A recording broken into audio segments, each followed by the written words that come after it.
All right, so today we have the long-awaited Primarch of the First Legion, Lionel Johnson, and his Lions Guard box. It has the standard Blade Guard veteran squad, which is kind of a disappointment, but regardless, I think it's an awesome model. Got all the head options and Emperor's shield, the lion's pelt in the back, watches the dark on the base, and looks like to come with some little pieces of art in the box potentially. So let's crack this thing open and get to building. We got our 60 mil base, our standard 40 mil bases, Dark Angel's transfer sheet. Actually, kind of a cool transfer sheet too. The multi-pose Blade Guard Veterans kit, and I'm pretty sure it comes with all the options as the standard kit.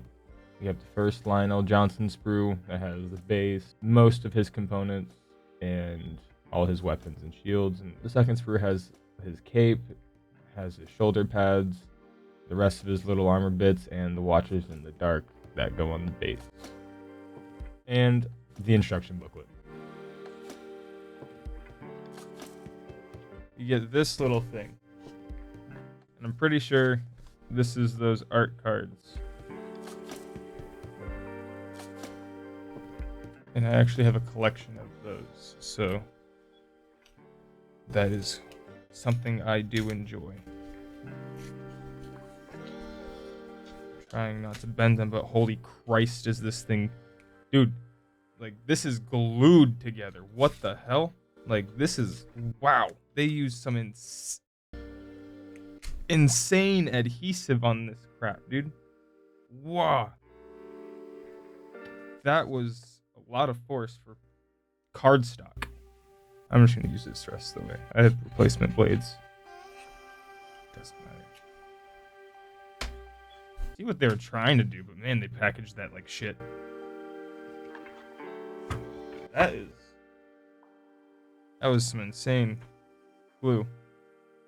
But we have the Arcs of Omen cover art, which is cool. He just looks old. I mean, it's cool. Yeah.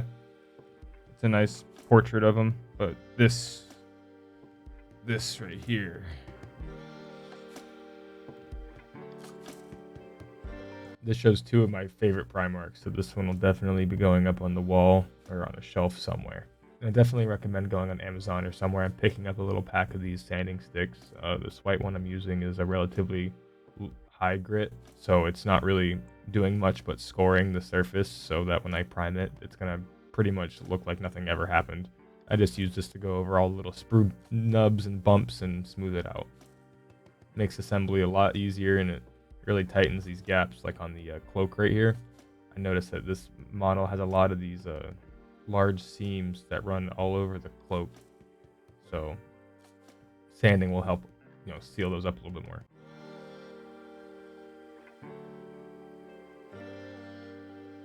This little piece right here honestly gave me the hardest time because there really isn't a proper indent on his thigh at all, so you just kind of have to like set it on there, and it doesn't really like push into place at all that well. It just kind of floats there until the glue dries, so it fell off multiple times, but I eventually ended up getting it on there.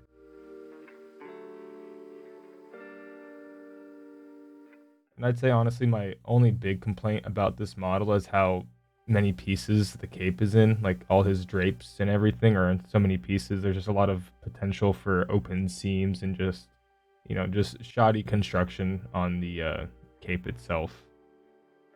There's a lot of gaps and cracks to fill in later on.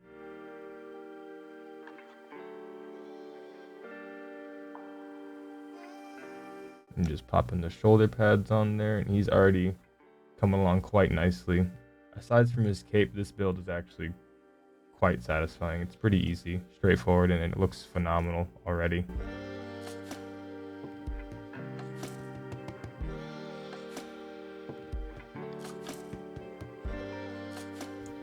His shield arm and his sword go on like absolute cake.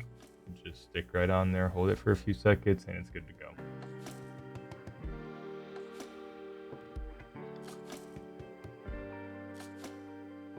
And I honestly thought I was going to struggle with this part right here because they looked pretty finicky on the instructions, but they slide right over the little vents on the jump pack, so that was a lot easier than I was expecting.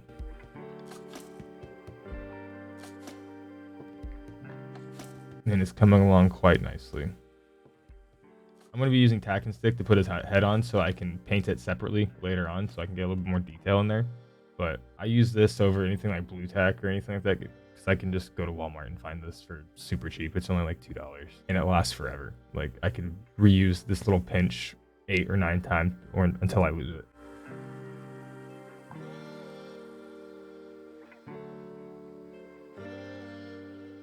And with that, he is completely built, and I think he is probably one of the best looking 40K models I have on my shelf to date. Just his posing, his base, it just looks so cinematic, and I just absolutely love it. Kind of a size comparison between him and Forge World's Valdor. Pretty close to the same size. Valdor's base is obviously bigger, but relatively close. And then him compared to a regular intercessor.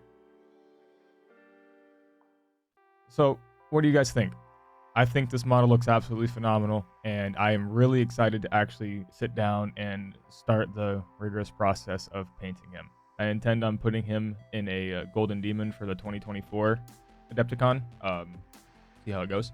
But definitely going to want to put at least like 50 plus hours into him. So he's going to be my next big paint project.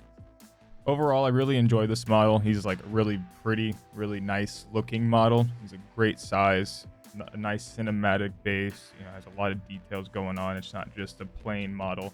I'm not a huge fan of the Gilliman model just because I feel like he doesn't have as much character in his posing, and I just, you know, the base just isn't as interesting in my opinion. Just adding the little Watchers in the Dark makes it so much cooler, like the one carrying Judgment Sheath and then the other little thing.